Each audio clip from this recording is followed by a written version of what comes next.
Hola a todos y todas. Vamos a empezar la primera clase relacionada con educación ciudadana. Bueno, cabe recordar que no tuvimos primera clase, solamente fue una introducción muy breve de lo que iba a ser el ramo de educación ciudadana. Por lo tanto, esta va a ser como la primera clase oficial. Así que por eso mismo es necesario que ustedes empiecen a trabajar con esto desde ahora ya. La primera unidad que vamos a ver en este año se va a tratar sobre Estado, democracia y ciudadanía. Va a ser bastante teórica, basada en los conceptos, pero también va a tener algunas aplicaciones en relación a lo que estamos viviendo como sociedad en general. La idea del ramo de educación ciudadana es que ustedes aprendan o por lo menos salgan con ciertas habilidades básicas en relación a cómo afrontar ciertos desafíos de ser ciudadano en Chile y en el mundo en general. Y los nuevos desafíos que van a ir apareciendo de a poco. Por lo mismo, la primera clase nosotros vamos a concentrar conceptos de democracia, el concepto de ciudadanía y el concepto de Estado, pensando en que ustedes aprendan a identificar los atributos de cada uno de estos elementos y también las distintas dimensiones de lo que es ser ciudadano y lo que es el concepto de democracia. La idea es, esto va a ser la primera clase, va a ser como una pincelada muy general de lo que son estos tres conceptos, para posteriormente ir profundizando en cada uno de ellos en distintas temáticas que van a ser como útiles en relación a esta primera unidad. Primero que todo, vamos a partir con este ejercicio. ¿Sabes cuántos países soberanos hay en el mundo? Bueno, igual es una pregunta un poco rebuscada, ¿no? Todos, yo creo, tenemos la claridad exacta de cuántos países exactamente hay en el mundo. Hasta ahora, de acuerdo a este gráfico que tenemos acá, son cerca de 194 países en el mundo que son autónomos, son soberanos, es decir, que son países que tienen,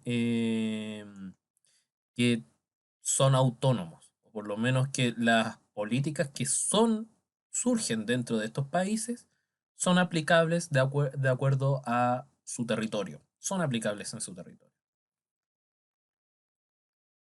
Pero hay 17 colonias en el mundo que son las siguientes que salen acá. Entre algunas de ellas, por ejemplo, podemos nombrar Samoa Americana, Islas Falkland o las Islas Malvinas, mejor conocidos, Nueva Caledonia, Sahara del Oeste,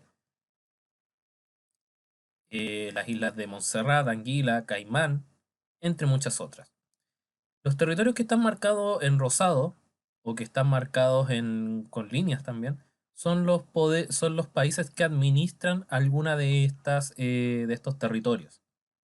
O sea, son territorios dependientes de las naciones marcadas en rosado. Por ejemplo, Estados Unidos, Francia, Reino Unido, entre otros. Y Nueva Zelanda. Pero bueno, ese es un pequeño ejercicio, un adelanto.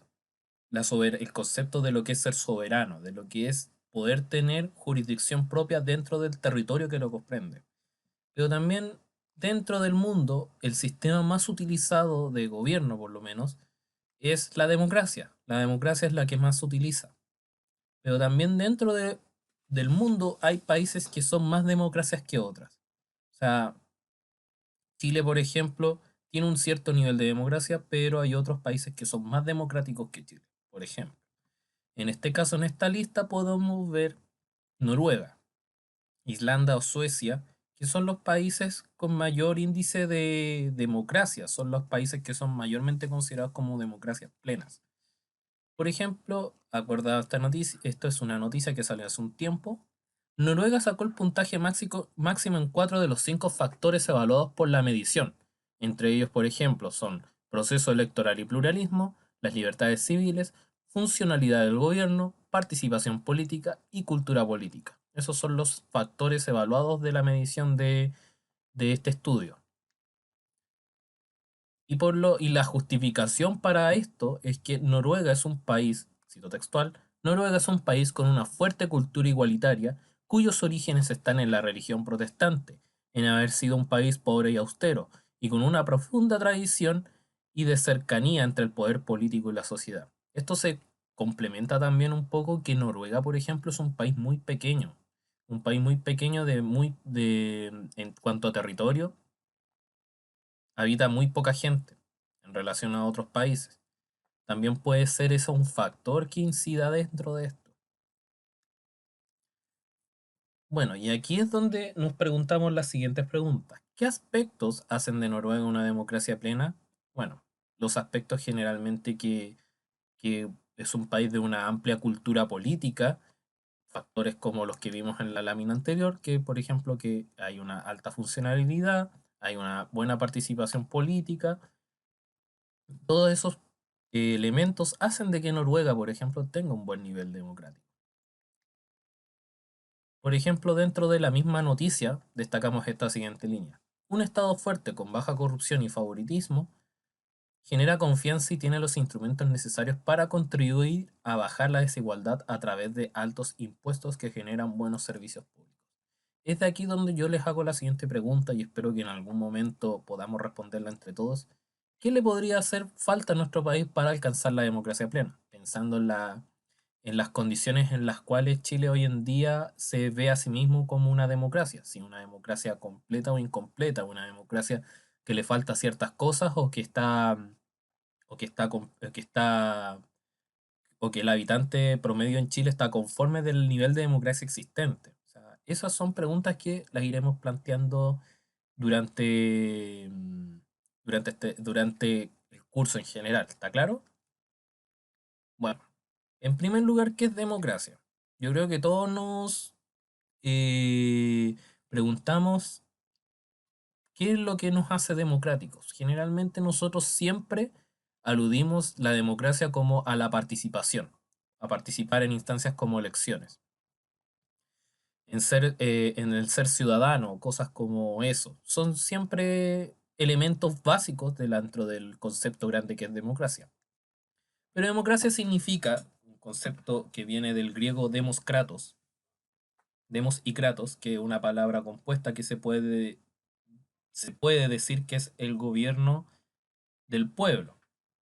Pero es un concepto, esa definición es bastante básica y es un concepto que ha ido mutando con el tiempo. Hoy en día lo conocemos como un sistema político donde el poder lo tiene la ciudadanía. Es un poder que busca es un poder entendido en que la ciudadanía recibe el poder de poder eh, escoger a las principales autoridades o escoger las distintas como temáticas en las cuales se va a desenvolver la sociedad en sí. Em, la democracia en sí, cualquier sistema democrático en el mundo buscará el involucramiento de cada uno de los miembros de la sociedad en las distintas temáticas que tengan relación con el Estado. Por lo tanto, la soberanía del Estado recae en la ciudadanía, ya que es esta es quien escoge quiénes son los verdaderos candidatos a ser elegidos como los mejores o los que van a participar dentro del Estado.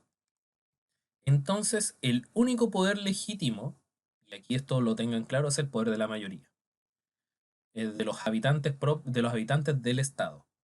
Ahí vamos a definir bien qué es Estado, pero democracia por lo menos se define también que el único poder legítimo es el poder de la mayoría, el poder de la ciudadanía. Es decir, el poder que ejerce para poder escoger a quienes son nuestros representantes. Esta foto es un clásico, es una imagen que representa a una asamblea en Atenas, en la ciudad de Atenas, en la antigua Grecia. Este era un modelo de democracia que parte desde acá, la democracia, pero es un modelo bastante como poco aplicable hoy en día. Se denomina democracia directa, puesto que los ciudadanos eran los que participaban en la asamblea. O sea, en una asamblea tenían que estar todos los ciudadanos de Atenas para poder participar dentro de esta. O sea, imagínense una asamblea con 5.000 personas. Antiguamente las ciudades-estado a lo más tenían entre 6.000 a 10.000 personas aproximadamente o menos. Pero en el caso de Atenas, por ejemplo, imaginen tener a casi toda la ciudad dentro de esto. La, aparte de esto, no existían representantes, sino que eran denominados delegados. Eran enviados por un grupo en específico de la asamblea, un grupo que tenía una postura, por ejemplo, lo enviaban a mediar y lo enviaban como a representar el interés directo de este grupo. Pero siempre todo esto era en base a una mayoría absoluta dentro de los miembros de esta asamblea. O sea, la asamblea de por sí convocaba a toda la ciudad. Y esa era una forma directa de democracia. ¿Por qué un modelo bastante más limitado de democracia? O sea, ¿cuáles son como los problemas que pueden aparecer dentro de esto? En primer lugar, la democracia directa es un modelo aplicable solo en sociedades muy pequeñas, a lo más de unos miles, de unos cuantos miles de personas. Piensen, Atenas solamente con 5.000 personas ya tenía una asamblea llena y era obligatorio participar. O sea, si no participabas no podías ser considerado ciudadano, no tenías derecho a pataleo posteriormente. Pero también dejaba de lado otros grupos sociales, como por ejemplo las mujeres o los extranjeros. Ellos no podían ser parte de la asamblea, por ejemplo. Pero por otro lado, la democracia representativa es la democracia que hoy en día es más difundida en el mundo y es el modelo contemporáneo de democracia, puesto que en esta democracia nosotros escogemos a representantes que nos van a, valga la redundancia, representar en distintas instancias del poder.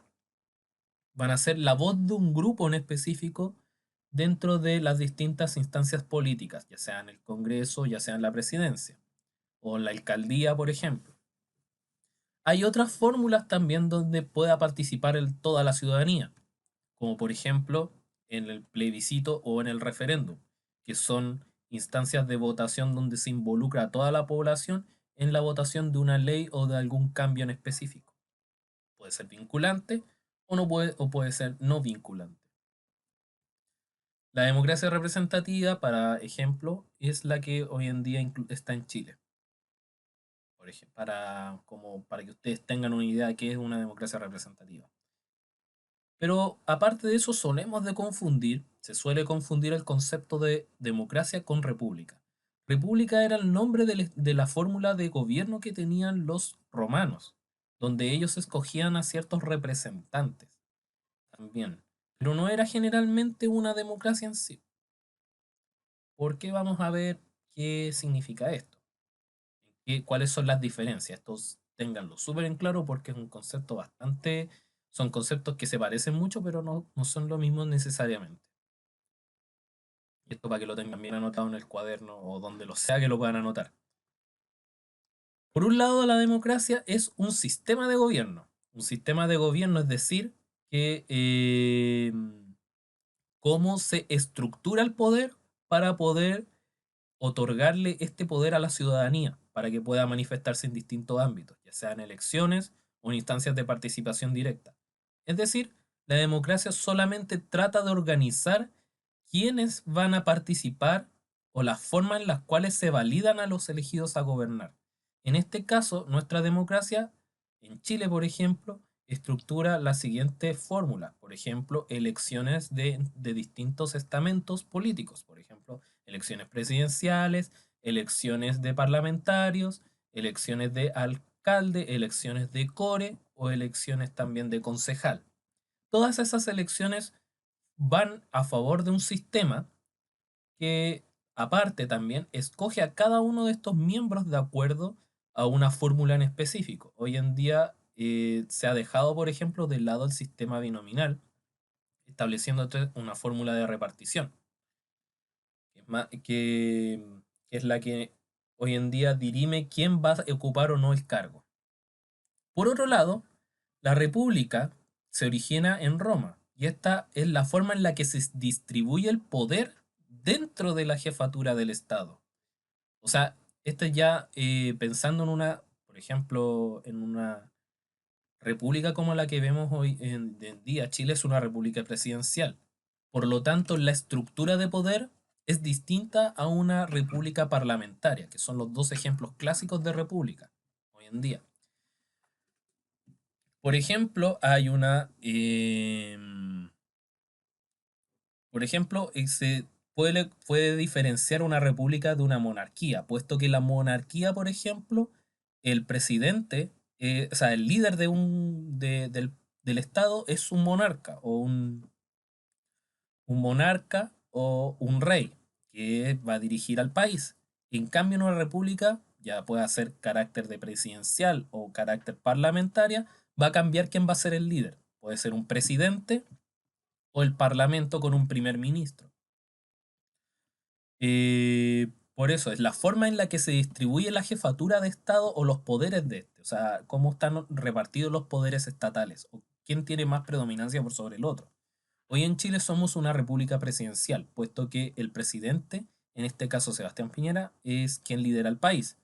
Y en segundo lugar, detrás de él, junto con él, gobiernan ministros, pero aparte, abajo, en el segundo escalafón, se encuentra el poder legislativo, que es el Congreso Nacional, y después judicial. Pero hay otros casos de repúblicas parlamentarias, como por ejemplo Alemania. Alemania es una república parlamentaria donde el primer ministro es un representante del parlamento alemán. Esas son las diferencias claves entre democracia y república, por si acaso. Pero bueno, ¿quién es el que participa dentro de esto? Dentro del Estado, dentro de una democracia, es el ciudadano. La ciudadanía se puede entender como el conjunto de responsabilidades y derechos que tienen cada uno de los individuos que están dentro de un territorio en el que disculpen, me enredé, a los cuales están sujetos a una sociedad. O sea, los sujetos que viven dentro de un territorio en específico mantienen una relación entre sí. Por lo tanto, esos son los que dentro de un Estado serían considerados como los ciudadanos, obviamente si cumplen los requisitos que los requisitos que impone el Estado para ser ciudadano. Ser ciudadano implica tener una serie de derechos que le otorga el ser partícipe de un Estado, por ejemplo, como tener una nacionalidad o participar dentro de las distintas instancias democráticas, como por ejemplo en las elecciones, pensando en una democracia como la nuestra. Pero también implica seguir una serie de deberes en relación al Estado. O sea, no tan solo implica tener derechos al ser miembro de un Estado, sino que también implica tener que cumplir con ciertas condiciones y con ciertas normas para poder mantenernos como miembro de un Estado, como miembro, como un ciudadano como tal. Y esos, por ejemplo, son obedecer las leyes que aparecen, por ejemplo, en los distintos códigos legales, como el Código Civil, el Código de Trabajo, entre otras. Eh, por ejemplo, hoy en día el concepto de ciudadano es uno, pero hace unos años el concepto de ciudadano era completamente distinto. Es un concepto que ha ido mutando con el tiempo de acuerdo a las necesidades y de acuerdo a a las situaciones que se dan dentro de cada época. Hoy en día podemos encontrar dos tipos de ciudadanos, el cual es el ciudadano pasivo y el ciudadano activo. Por un lado, el ciudadano pasivo es aquel que solo se dedica a participar dentro de las actividades electorales que ocurren cada cierto tiempo. Es levemente consciente de los problemas de su comunidad o a veces como que conoce lo que está pasando, pero no es partícipe de alguna instancia que busque dar solución a a los problemas dentro de la comunidad. Y suele tampoco reconocer ciertos derechos o deberes del ciudadano. Es decir, un ciudadano pasivo es aquel que solamente cumple con solamente ir a votar o o ir a hacerse parte de las elecciones.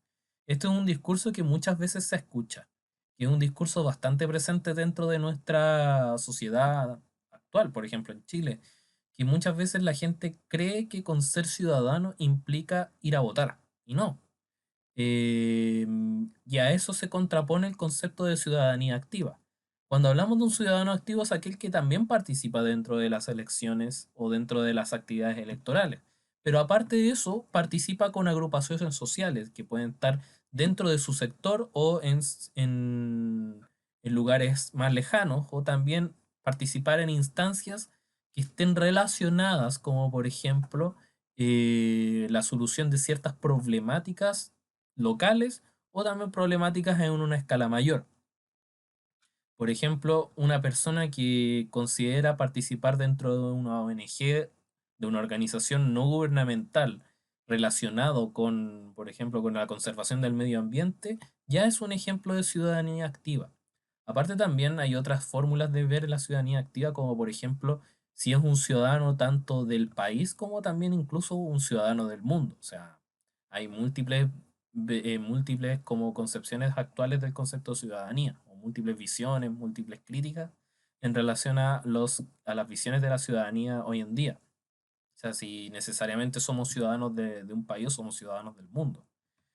Y aparte de eso, está tanto sus derechos y deberes como ciudadano. O sea, un ciudadano activo es aquel que no tan solo vea la actividad política como tal, o sea, la actividad dentro de los espacios legales que otorga el Estado, sino que también ve otras instancias. Consciente, un partícipe es un sujeto activo participativo dentro de cualquier espacio.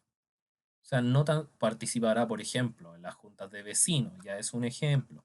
Una persona que participa también en alguna organización no gubernamental o en alguna organización también que apoye cierta lucha, como por ejemplo No Más AFP, que son agrupaciones de personas que quieren un cambio. En este caso, en el caso de eliminar el modelo actual de AFP o cambiarlo por otro.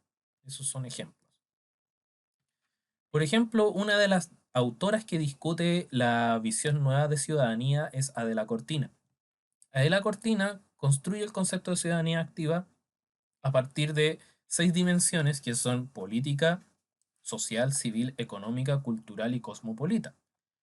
Ella define, citando textual, que la ciudadanía activa se construye sin duda a través de la participación política, pero también en empresas, hospitales, familias, escuelas, universidades, iglesias, sindicatos y medios de comunicación, en esos lugares que no tienen la capacidad de generar no solo riqueza material, sino que también social y moral, no solo capital físico, sino también capital social y capital ético, sin que no, sin lo que no prosperan las naciones, mucho menos la República de la Humanidad. O sea, no tan solo considera las actividades políticas, sino que va más allá, incluso hablando de otros tipos de riqueza. Por ejemplo, en lo político ya reconoce que debe haber una igualdad de derechos civiles y políticos. También una responsabilidad de respetar a los derechos de los demás, o sea, deberes y derechos.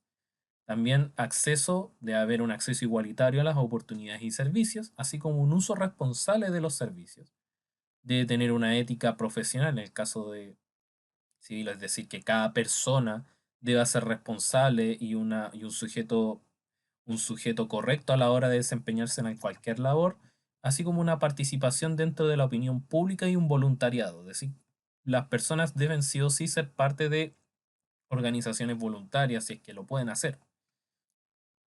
Eh, en cuarto lugar, en la dimensión económica debe haber equidad dentro de las relaciones laborales, la responsabilidad personal y corporativa, así como un consumo justo y responsable. O sea, un consumidor económico que sea efectivo y, o sea, que sea eficaz y consciente de las decisiones que toma. En quinto lugar, que sea la dimensión intercultural, que tiene que promover el respeto activo, la solidaridad y diálogo y el apoyo hacia los inmigrantes.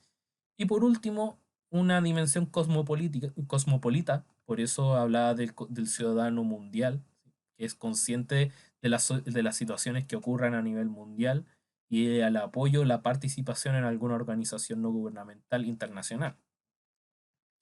Pero ¿qué pasa con el Estado?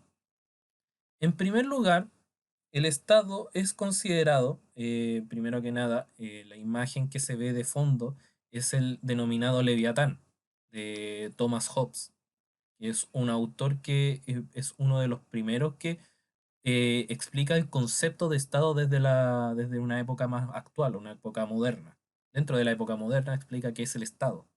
o cómo debería ser el Estado para esta sociedad, que es en rigor un acuerdo tácito que nosotros tomamos como miembros de un territorio y que nos adjudicamos al dominio de una cierta persona. O sea, le entregamos como el poder a cierta persona. El Estado, por ejemplo, se diferencia un poco del concepto de nación, porque el concepto de nación tiene que ver con el origen cultural de un cierto grupo de personas.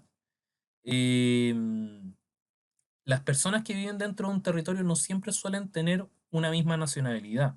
Por ejemplo, dentro de un estado, por ejemplo, Chile, nosotros tenemos varias pequeñas naciones dentro incluso, tipos de naciones, podríamos mencionarlo. No necesariamente denominadas así, pero por ejemplo el caso de los habitantes del pueblo mapuche, los habitantes del pueblo aymara, los habitantes de Rapa Nui, por ejemplo, cada uno de ellos tiene un origen distinto y habita en el territorio chileno. Por lo tanto, el concepto de pero en el papel, en la teoría, o sea, en la práctica, eh, en el carnet sale que somos chilenos. O sea, nosotros compartimos esa nacionalidad, por eso el concepto de nación acá aplica para entender que somos chilenos. O sea, de ahí traeríamos obviamente a otra discusión para ver si es una nación, por ejemplo, o tenemos varias naciones dentro de una nación, por ejemplo. Eso lo veremos en las próximas clases. El Estado es el conjunto de instituciones burocráticas a través de las cuales ejerce el monopolio del uso de la fuerza, textual cito, a una población dentro de unos límites territoriales ya establecidos, el cual debe garantizar el bien común. El bien común en este caso es entendido por no tan solo porque nosotros todos nos sintamos bien, felices y contentos. No, se refiere a que podamos alcanzar una condición óptima para para toda la ciudadanía, para todos los miembros del Estado. El Estado debe garantizar una condición óptima de desarrollo para la ciudadanía. Ese es el bien común. Dentro de la definición, podríamos mencionar quizás varios elementos que son parte del Estado, en este caso la población. La población dentro del concepto de Estado se refiere al conjunto de personas en las cuales son parte del Estado, a los cuales se circunscribe la autoridad y estos son los que tienen que hacer funcionar al Estado. Son los miembros de este pedazo de estructura burocrática. El Estado en sí tiene el monopolio del uso de la fuerza, o sea, es decir, la fuerza, por ejemplo, de que estas leyes sean respetadas o que sean seguidas por el resto del resto de la sociedad. Si la población, mejor dicho, la población no acata o parte de esta no acata, obviamente ahí entraría en problemas esta parte de la población. Pero este uso de la fuerza que tiene el Estado solamente es adjudicable a un lugar en específico. Em, en este caso es un territorio. La soberanía, en segundo lugar, es a quién tiene el uso de poder. En este caso, la soberanía, el poder soberano lo tiene el Estado. Porque la ciudadanía es quien le entrega esta facultad. O sea, nosotros dentro de nuestra democracia como la vivimos hoy en día, nosotros le entregamos la facultad al Estado chileno para que ellos tengan el uso del poder. O sea, ellos regularizan, ellos se controlan, ellos son los que mantienen el poder en Chile. Ahí veremos obviamente si esto se cumple o no se cumple de la forma que debería cumplirse. Eso con el paso de las clases. Por último, territorio es el espacio físico donde el Estado tiene la jurisdicción de aplicar las facultades del uso de la ley, o sea, del uso de la fuerza. Es decir, si el Estado solamente puede aplicar, el Estado chileno puede aplicar las facultades del uso de la fuerza solamente dentro del territorio chileno. Pero si las aplicara dentro de Argentina, por ejemplo, es una violación a las leyes argentinas. Y eso está penalizado por la, está penalizado internacionalmente, interferir en asuntos ajenos. Por ejemplo, algunos casos de derechos y deberes del ciudadano con el Estado, por ejemplo, es que los derechos que tiene el ciudadano, por ejemplo, el derecho a la vida, los derechos de igualdad ante la ley, derecho de la inviolabilidad del hogar, o sea, de la vida, de la propiedad privada, el derecho a la educación, el derecho a reunirse pacíficamente y sin permiso previo y sin armas, y el derecho a la seguridad social. Pero por lo tanto, como deber, El ciudadano tiene que cumplir con el contribuir al desarrollo y perfeccionamiento de la educación, así como el respeto al territorio, a lo que es Chile y a sus emblemas. Esos son como algunos de los derechos y deberes existentes para los miembros del Estado de Chile, para los ciudadanos chilenos. Pero ¿en qué se basa todo esto? ¿Cómo se construye? ¿Quién lo fundamenta? ¿Quién lo establece? Es la Constitución. La Constitución política en Chile es la ley fundamental del Estado. O sea, es la ley madre. Es la ley de la cual se construyen todas las demás leyes. Es la norma jurídica principal en la que se basan el resto de las leyes. Las bases de toda la institucionalidad se encuentran en el capítulo primero de la Constitución de 1980, la cual os invito a observar de vez en cuando en algún momento. Voy a próximamente vamos a revisar algunos artículos para dar cuenta de todas estas bases. La constitución vigente en Chile, fue la última, la que nosotros nos rige hasta ahora, es la constitución de 1980 que fue creada durante el gobierno militar y posteriormente modificada el año 2005 durante el gobierno de Ricardo Lagos. Ahí está la constitución a la cual obviamente hoy en día se está cuestionando durante todo este movimiento del estallido social, que ha cuestionado las bases políticas de la nueva constitución, o sea, de la constitución de ese entonces, y que busca una nueva constitución. Entonces, una constitución, en resumen, lo que hace es organizar y estructurar el Estado, estipula cada una de las funciones de los poderes públicos, de cada uno de los tres poderes del Estado, así como también los derechos y garantías fundamentales de los miembros del Estado chileno. ¿Y quiénes garantizan las bases de nuestra institucionalidad? Es que Chile es un Estado unitario, es decir, la ley, la Constitución y todas las leyes generadas son aplicables solamente para el país. La ley es única para todo el país, para todos los miembros del Estado, sin ninguna división, sin ninguna diferencia. Aparte que Chile es un Estado autónomo, Chile es un Estado soberano donde las leyes aplicables son exclusiva responsabilidad de Chile y no dependen de un tercer estado. Como por ejemplo lo que pasaba con países, o sea, estados como Puerto Rico. Puerto Rico, puede pensar que es un país, pero no es un país, sino que es un estado que depende de Estados Unidos. Entonces, para ir cerrando, tenemos que tener en claro los conceptos de democracia. ¿Qué nos diferencia la democracia representativa con la democracia directa que había en Grecia? Hoy en día nosotros estamos gobernados por una democracia representativa, la cual esta tiene ciertas facultades. Podemos quizá establecer si hoy en día funciona o no funciona de la forma que debería funcionar. Eso queda a juicio y criterio. Dejo la pregunta abierta, o sea, ¿cómo podemos ver que esta democracia funciona en sí o cómo esta democracia no funciona? Y ahí pensar en ejemplos em, o problemáticas que uno encuentre.